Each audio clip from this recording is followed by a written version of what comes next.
يا نهار اسود، فكك منه فكك منه.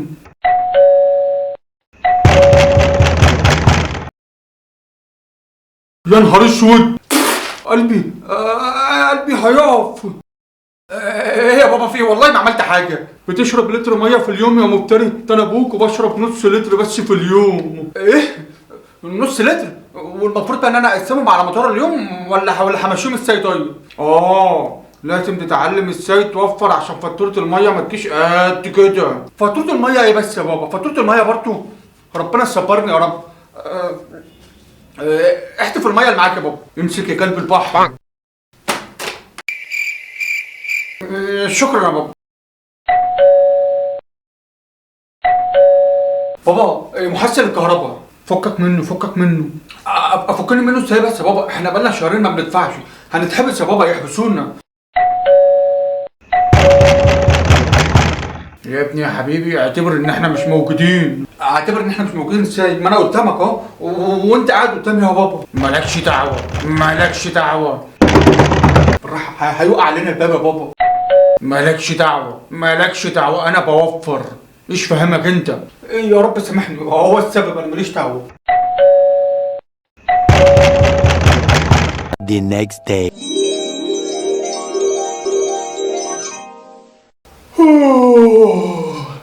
صباح الخير يا بابا حبيبي.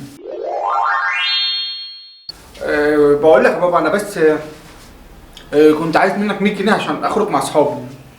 يا نهارك اسود، 100 جنيه ليه؟ مسافر دهب؟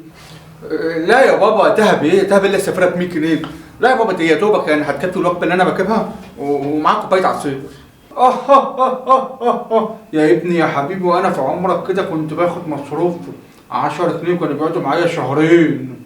يا بابا والله اصحابي كلهم طالعين وكل واحد فيهم معاه 200 جنيه، وانا عشان عارف ان حضرتك يعني شخص اقتصادي وبتحب توفر عشان خاطر بيتك طلبت منك 100 جنيه بس. والله يا بابا كلهم طالعين، شكلي هيبقى وحش يا بابا. 10 جنيه وانت ساكت؟ يا رب صبرني او خدني عندك. مش عاجبك؟ اشرب من الحنفيه فيها بركه. حنفيه؟ يا بابا يا بابا بلاش كده بقى يا بابا، محدش بياخد كل حاجه معاه وهو رايح.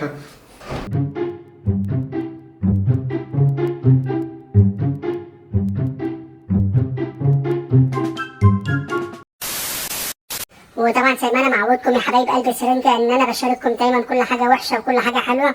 حبيت بس اعرفكم ان ابويا اخيرا وبعد معاناه طويله اخد القرار ان هو يدفع فاتوره الكهرباء اللي بتحايل عليه بقالي 3 شهور ان هو يدفعها. انا مش مصدق نفسي يا اخواتي، يا خرابي. وفجاه كده وبدون اي مقدمات انا قاعد في امان الله، لا بيا ولا عليا ولا حواليا، لقيت ابويا الراجل الكريم الطيب الاقتصادي اللي ملك التوفير اللي بيعرف يوفر بحقه حقيقي داخل عليا بلتر الميه يا جماعه. طبعا انتوا فاكرين كان بيقول انت اخرك نص لتر بس وتقسمهم على مدار اليوم، فانا استغربت بصراحه وربنا هداه طبعا ولقيته داخل عليا باللتر.